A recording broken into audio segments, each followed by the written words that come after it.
છોટાઉદેપુર જિલ્લામાં સારો વરસાદ તથા આજ સપ્તાહમાં વાવેતર વિસ્તાર વધ્યો છે ત્યારે જિલ્લામાં અત્યાર સુધી કુલ 34.89% વિસ્તારમાં વાવેતર થયું છે।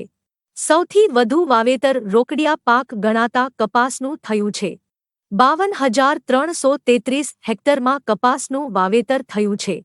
સૌથી વધુ વાવેતર કવાંટ તાલુકામાં તો સૌથી ઓછું છોટાઉદેપુર તાલુકામાં થયું છે। ચોમાસાનો વિધિવત આરંભ થઈ ગયો છે। ખેડૂતો ખેતી કામમાં જોતરાઈ ગયા છે। જિલ્લામાં ખેડૂતો વાવણી પણ પૂરજોશમાં કરી રહ્યા છે। છોટાઉદેપુર જિલ્લામાં મહત્વનો પાક કપાસનો ગણાય છે। જિલ્લાના લગભગ તમામ તાલુકાઓમાં કપાસનું વાવેતર મોટા પ્રમાણમાં કરવામાં આવે છે। હાલમાં પણ છોટાઉદેપુર જિલ્લામાં જે વાવેતર થયું છે એમાં કપાસનું વાવેતર સૌથી વધારે થયું છે।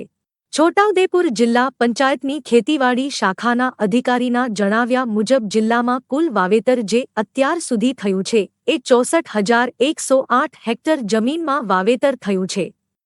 સૌથી વધુ વાવેતર કવાંટ તાલુકામાં 12,434 હેક્ટર જમીનમાં વાવેતર થયું છે।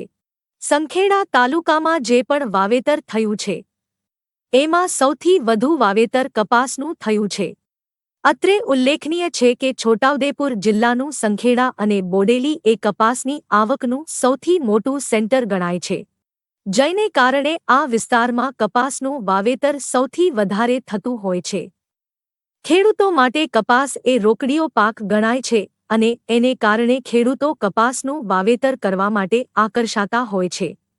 કપાસ ઉપરાંત આ વિસ્તારમાં ડાંગર, મકાઈ, તુવેર ઉપરાંત સોયાબીન જેવા પાકોનું વાવેતર પણ થયેલું છે।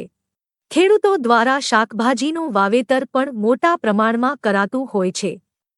કેટલાક ખેડૂતો ખેતી સાથે પશુપાલન કરતા હોય છે। તેઓ ઘાસચારાનું પણ વાવેતર કરતા હોય છે। બાગાયત પાક ગણાતા કેળાનું વાવેતર પણ હાલમાં શરૂ થઈ ગયું છે। જિલ્લાનો કુલ વાવેતર વિસ્તાર 1,83,724 હેક્ટર છે જેમાંથી 64,108 હેક્ટર એટલે કે 30.89% વિસ્તારમાં વાવેતર થયું છે। છોટાઉદેપુર જિલ્લાની અંદર